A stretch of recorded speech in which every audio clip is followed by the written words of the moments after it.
بسم الله الرحمن الرحيم. هنكمل مع بعض سلسلة شرح جداول بيانات جوجل بالعربي، جوجل شيتس بالعربي. وهنكمل برضو سلسلة أو الجزء اللي بنتكلم فيه عن تنسيق رقم مخصص والاختيارات اللي أنا ممكن أستخدمها فيه. كنا اتكلمنا في الفيديوهين اللي فاتوا إزاي أتحكم في الأرقام الموجبة والسالبة والزيرو، وازاي احط علامة الكومة ديت اللي بتتحط في الارقام اللي هي بعد الالف. اتكلمنا ما بين الصفر وما بين التاج، علامة التاج اللي هي المربع. ان شاء الله في الفيديو ده بقى هتكلم لو انتوا بتشوفوا في الفيسبوك او في اليوتيوب، لما تلاقوا مثلا عدد الفولورز بيكتبوا مثلا 25K، فكي ديت اختصار لساوس، يعني بتبقى كيلو، هي اختصار لكيلو، جاية من كيلو، اللي هي مثلا 25K يعني 25 كيلو. فلما تضرب ال25 في الألف اللي هي كيلو يعني تبقى 25,000. في الفيسبوك برضه لما تشوف عدد المشاهدات أو عدد السبسكرايبرز برضه بيبقى مكتوب كده 25K. كلمة كي ديت بتبقى اختصار لكيلو، فأنت بتضرب كيلو ديت في يعني 1000، تضربها في ال25 تطلع لك 25,000. لو مكتوب 2.5K، 2.5K لما تضربها في الألف معناها إن هما 2500. وبرضه بيبقى مكتوب ام ديت طبعا مليون، لما يكتب 1M يعني 1 مليون، 1.5M يبقى 1.5 مليون.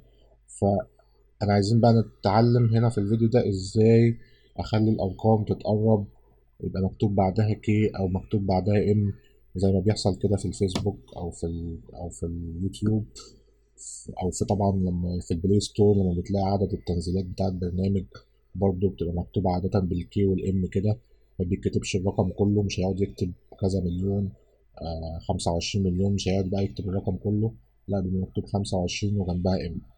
فازاي نعمل الكلام ده عن طريق تنسيق رقم مخصص. نخش كده على تنسيق رقم مخصص.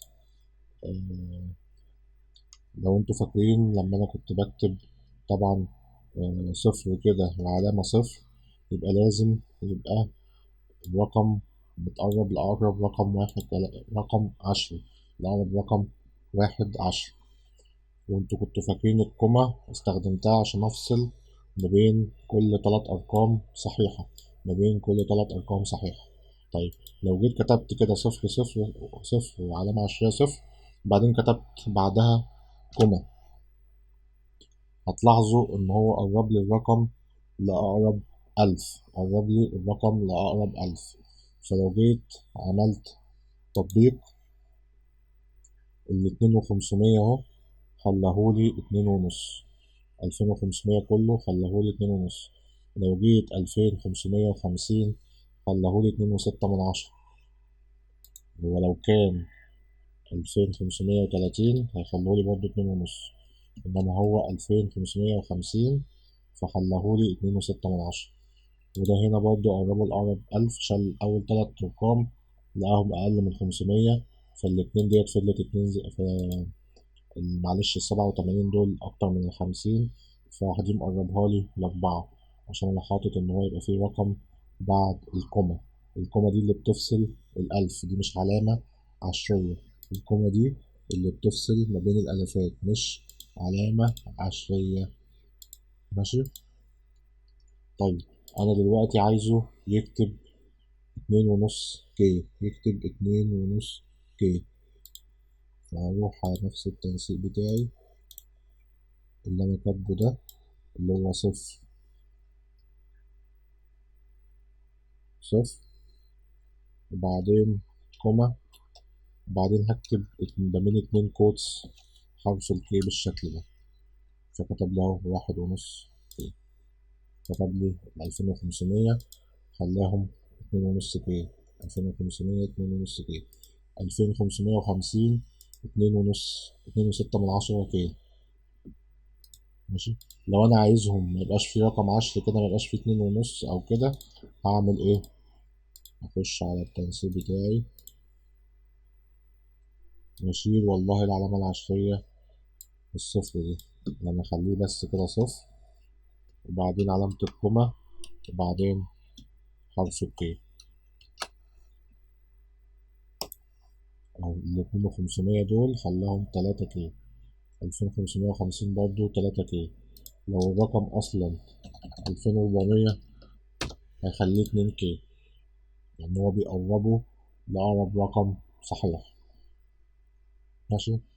طيب أنا عايز بقى المليون، عايز المليون ده نعمله ازاي؟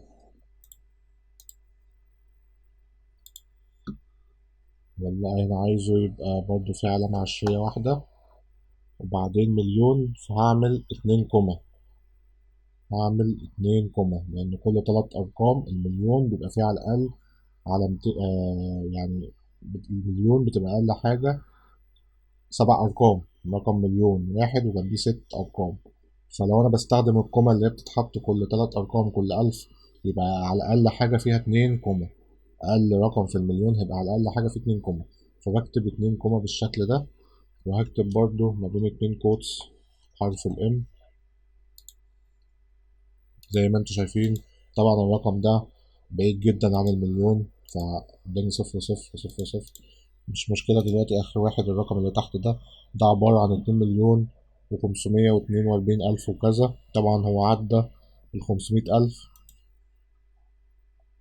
معلش الرقم اللي بعد 500 ألف ده معداش لسه، موصلناش إن هو يعني الرقم ده لو هو 5 بدل 4 كنت هتلاقيه جابهولك 2 و6.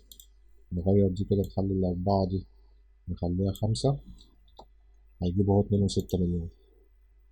إنما الرقم ده أقل من ال5، فهيجيبوا 2.5 مليون. ونفس القاعدة بقى أقدر أستغلها وأمشي بيها على حاجات كتير جدا. عايز أنت بقى تستخدمها في المتر والسنتيمتر والكيلومتر والكلام ده كله وتقرب، وتستخدم نفس القاعدة بالظبط في المساحات بتاعة التخزين، الميجا بايت والجيجا بايت والبايتس والكلام ده برضه تقدر تستخدمها. أنا بشرح لك القاعدة الأساسية وتقدر تطبقها أنت في حاجات كتير، كل واحد وحسب استخدامه. أنا شرحتها في موضوع الكيلو والمليون، وهي نفس القاعدة ممكن تستخدم في أي حاجة بالظبط. أنت كل الفكرة بتحدد أنت الرقم عايز تقربه لأقرب إيه، وبتكتب أنت ما بين 2 كوتس بتكتب الحاجة اللي عايز يتقرب ليها. وأتمنى إن احنا نكون استفدنا بحاجة جديدة، ولو حد برضه عنده أي سؤال يقدر يبعتلي يكتب لي في الكومنتس على الفيس أو التليجرام، وإن شاء الله نتقابل في الفيديو الجاي.